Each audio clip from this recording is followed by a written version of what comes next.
সব থেকে বড় কথা হচ্ছে আমি তো অভিনেত্রী, আমার রাজনীতি করতে হবে এটা কোথাও লেখা নেই। আর দ্বিতীয়ত হচ্ছে রাজনীতি সম্পর্কে তো আমি কিছু বুঝি না। সোশ্যাল মিডিয়াটা না থাকার দরুন যেটা হয়েছে সেটা হচ্ছে যে যারা সেই সময় হিরো হিরোইন করতে এসেছে তারা কিন্তু এখন এই মুহূর্তে ক্যারেক্টার আর্টিস্ট, মানে রোজই আমাকে শুটিং এ আসতে হয়। সো এটা একটা সত্যি ডিফিকাল্ট একটা জব আর কি, মানে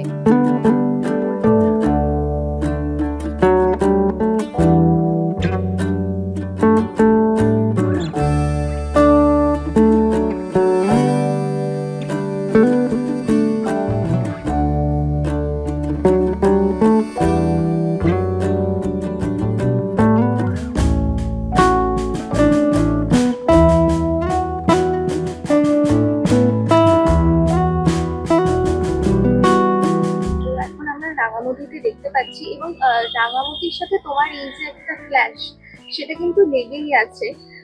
তো সেটা নিয়ে একটু যদি বলো শুরুতেই দর্শকদের। দেখো, যারা প্রত্যেকদিন রাঙামাটি তীরন্দাজ দেখছে তারা তো ডেফিনেটলি জানে যে বৃন্দা কি করে বা বৃন্দা কি করতে পারে। সো আমার আলাদা করে কিছু বলার নেই, সেটা হচ্ছে এক একটা করে ঘটনা ঘটে এবং কিছু কিছু ঘটনা ঘটানো হয় আর কিছু কিছু ঘটনা মানে ঘটতে থাকে গল্পের তাগিদে, যেমন ভাবে টেলিভিশন চলে বেসিক্যালি।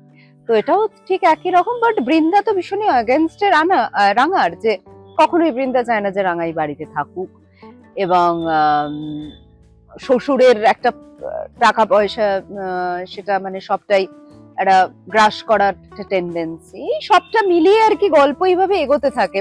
কারণ আমরা সবাই জানি তো বেসিক্যালি মানে যে বৃন্দা খুবই একটা নেগেটিভ একজন পার্সন আর কি, খুব রাঙাকে একদমই পছন্দ করে না।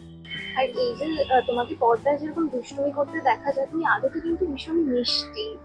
এই দুষ্টুমিগুলো করতে গিয়ে নিজেকে কিভাবে তৈরি করো? যদি আমরা তোমাকে অনেক রকম ভাবে এখন আর নতুন করে আমায় তৈরি করতে হয় না, কারণ আমি এত এই ধরনের চরিত্র করে ফেলেছি, আমাকে আর নতুন করে কিছু করতে হয় না। বাট এই বৃন্দা চরিত্রটা একটু একটু ডিফারেন্ট, কারণ অন্যতম একটা স্তম্ভ বলে মনে হয় আমার গল্পের। আর বৃন্দার মানে কিছু কিছু মানুষ থাকে যারা যারা বেসিক্যালি মানে বৃন্দার মতো চরিত্র যারা আর কি, তারা নিজেদেরকে খুব শহরে খুব উন্নত খুব স্মার্ট মনস্ক মনে করে, অথচ ভীষণ লোভী ভীষণ হিংসুটে kind of. She is just like that মানে। আর আমি নেগেটিভ চরিত্র আজ থেকে না, আমি বেসিক্যালি বহু বছর ধরে করছি, সেই জলনপুর থেকে, এবং সেটাও স্টারেরই আমার আজ আ নেগেটিভ লিড আমার প্রথম কাজ।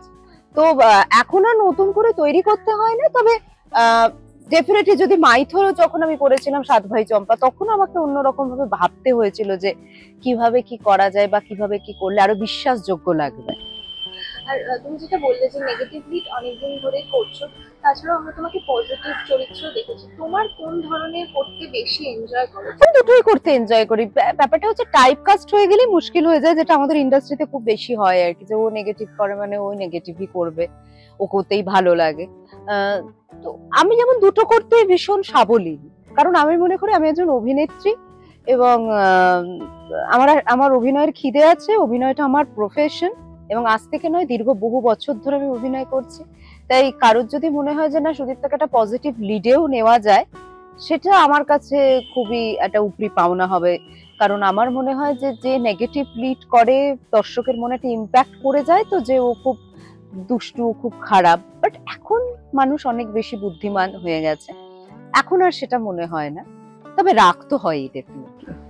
আর যেটা তুমি বললে যে একটা টাইপ কাস্টের ব্যাপার এবং পরপর এতগুলো কাজ ধরো নেগেটিভ, সেটা নিয়ে কি কোথাও কোনো অভিযোগ আছে?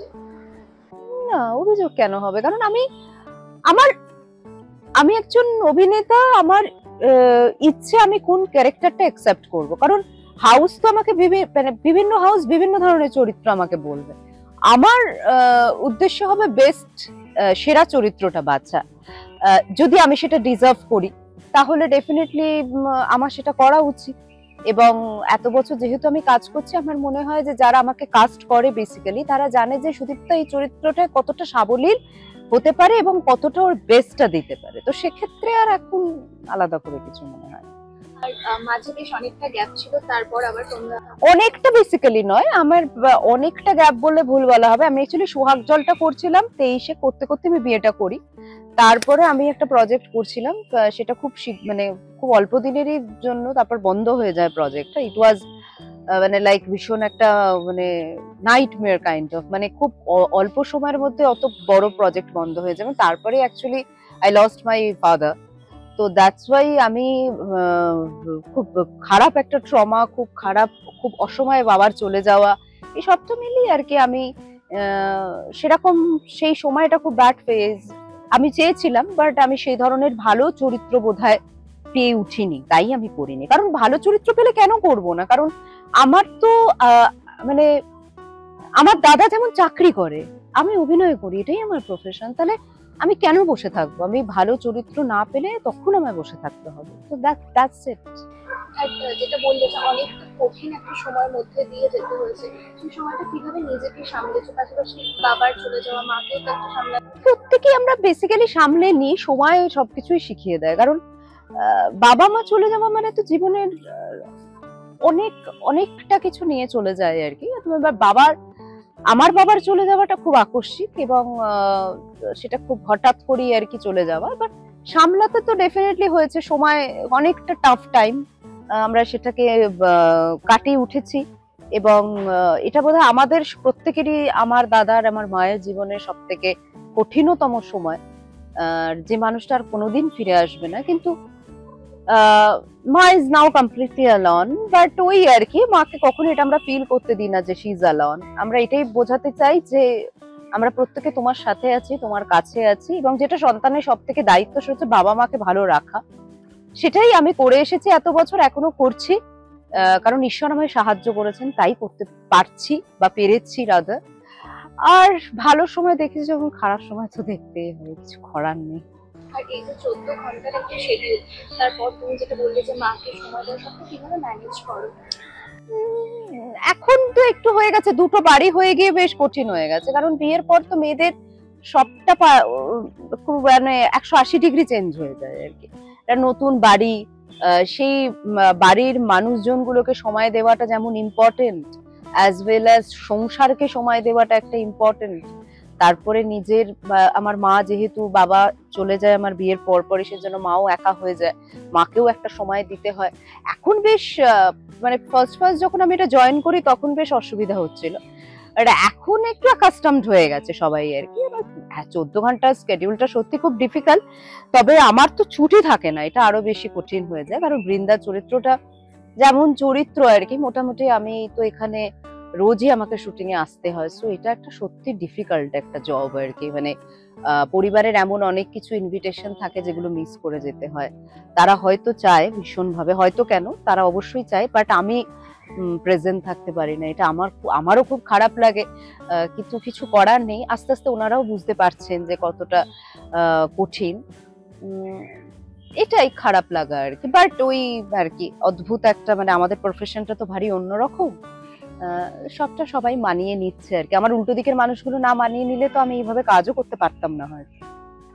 এবং তুমি যেটা বললে যে 2023, আর আমরা যতটা জানি বোধহয় সেটা তোমার মে মাসে হয়েছিল, তো দেখতে দেখতে 2 বছর হয়ে গেল, কিরকম কাটছে? ঠিক আছে, মানে আমাদের আলাদা করে কোনো এরকম মানে প্রত্যেকটা দিন একটা খুব এক্সাইটমেন্ট, একটা খুব মানে আমরা we guys are very mature, মানে বোথ আর ভেরি ম্যাচিওর, মানে আমার অন্তত মনে হয়। আর আমাদের মানে আমার মনে হয় যে আমাদের প্রত্যেকের দুজনেরই ভীষণ গোল। আমরা খুব ও যেমন পলিটিক্যাল একটা পার্সন, আর আমি যেমন অভিনেত্রী, আমার একটা গোল আছে, ওরও লাইফের একটা গোল আছে, আমাদের উদ্দেশ্যটা হচ্ছে অ্যাচিভ করা, এন্ড দ্যাটস ইট। আর ভালো থাকাটা অ্যাকচুয়ালি পুরোটাই হচ্ছে তোমার তো আন্ডারস্ট্যান্ডিং এর ওপর। আর আমরা চেষ্টা করেছি যেভাবে হোক, মানে আমাদের মানে একসাথে থাকতে গেলে যেটা হয় বেসিক্যালি সেটা হচ্ছে যে পরের দিকে মানে থাকতে থাকতে থাকতে একটু বোঝা যায় যে আমায় কোথায় গিয়ে থামতে হবে, কোথায় গিয়ে বন্ধ করতে হবে, কোথায় গিয়ে আমায় নিজেকেও স্টপ হতে হবে, ওভার রিয়াক্ট করা যাবে না। এইগুলো তো একসাথে সংসার করতে করতে মানুষ বুঝতে পারে। সো এখন অনেক বেটার, নর্মাল। এখন সৌম্য অনেকটা বুঝতে পেরেছে যে সুদীপ্তার প্রফেশনটা খুব মানে বিয়ের আগে তো সংসারের মধ্যে ছিলাম না, তাই এক্সপেকটেশনও তখন তৈরি হয়নি, কিন্তু এখন এক্সপেকটেশন তৈরি হওয়া সত্ত্বেও কি হয়েছে, এখন এই ডিফিকাল্ট জায়গার মধ্যে এসে পড়েছে, তাও এখন বুঝতে পারে, এখন অনেকটাই যেদিন ছুটি থাকে সেদিন চেষ্টা করি সময় দেওয়ার, এইভাবেই চলছে। আর উদযাপন কিছু হয়নি এই যে 2 বছর বিবাহ বার্ষিকী?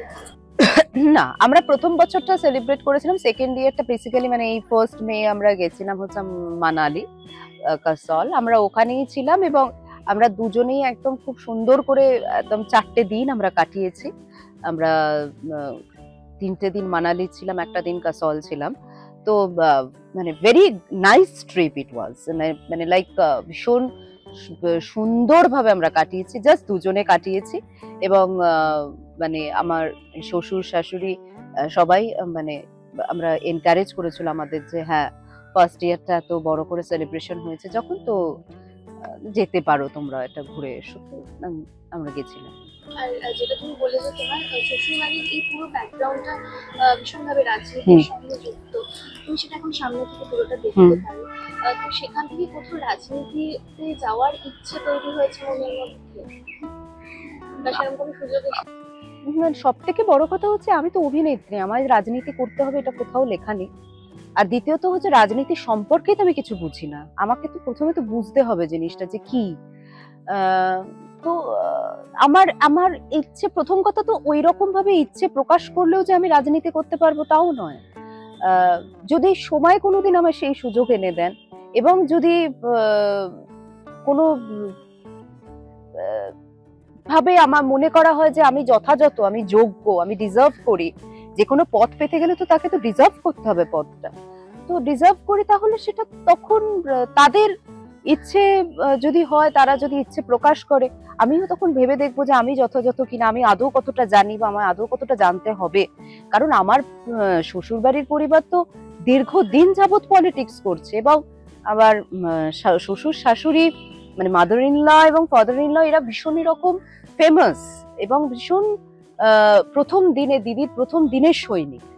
তো সেই জায়গাটা থেকে আমি তো মানে একদমই সত্যি কিছু মানে পলিটিক্যাল পার্সন যারা, তাদেরকে আমি বিয়ের পর চিনতে পারছি আর কি, যে উত্তর কলকাতা যারা যারা ভীষণ প্রভাবশালী নেতারা বলো বা কর্মীরা যাদের সাথে আমার আলাপ হয়েছে, সবই বিয়ের পর আলাপ হয়েছে। সো বিয়ে করেছে সৌম্যকে আমি একদম একটা আমাদের দুজনের একদম 3 বছর আমরা ডেট করেছি এবং বিয়ে করেছি, সেখানে কোনো কারণ ছিল না যে ও পলিটিক্যাল বলি ওর সাথে প্রেম করতে হবে এবং বিয়ে করতে হবে যাতে আমার টিকিট পেতে হবে, নট লাইক দ্যাট।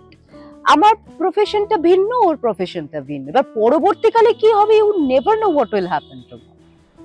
আর তোমার এই প্রফেশনে আমি যদি একটু ভুল না করি বোধহয় 14 বছর? হ্যাঁ 14 বছর, প্রায় 14-15 বছর। হ্যাঁ, তো অনেকটা দীর্ঘ সময় ইন্ডাস্ট্রিতে কাটালে, যখন ঘুরে দেখো সেই প্রথম দিনে আসা মেয়েটাকে, মানে তুমি যেদিন প্রথম এসেছিলে, অনেকটা তো নিশ্চয়ই ডিফারেন্স দেখতে পাও, প্রচুর পরিশ্রম ছিল, যদি একটু ছোট করে বলো তোমার।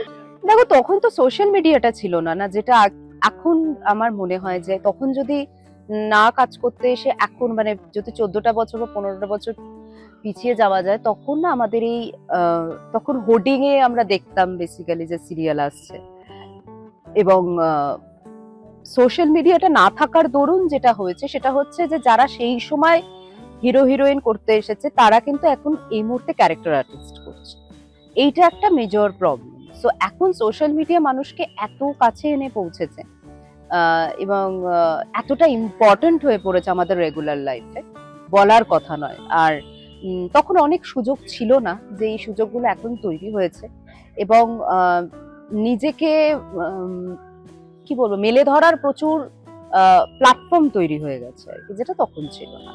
আর অফকোর্স আমি যেহেতু কোনো রকম কোনো ব্যাকগ্রাউন্ড ছিল না, কোনো থিয়েটার ব্যাকগ্রাউন্ডও ছিল না, সো দ্যাটস ওয়াই আমি তো প্রচুর কষ্ট করেছি এবং কষ্টের থেকে বড় কথা আমি প্রচুর শিখতেও পেরেছি, ভীষণ ভালো ভালো মানুষের সাথে আমি কাজ করতে পেরেছি। আমি রবি স্যার মানে রবি ওঝার সাথে আমার প্রথম কাজ, স্যারকে পেয়েছিলাম এবং তারপরে অ্যাজ আ লিড আমার এই ঘরে সংসার, সেটা ওই 13 নম্বরেই শুটিং হতো, আমার নস্টালজিয়া।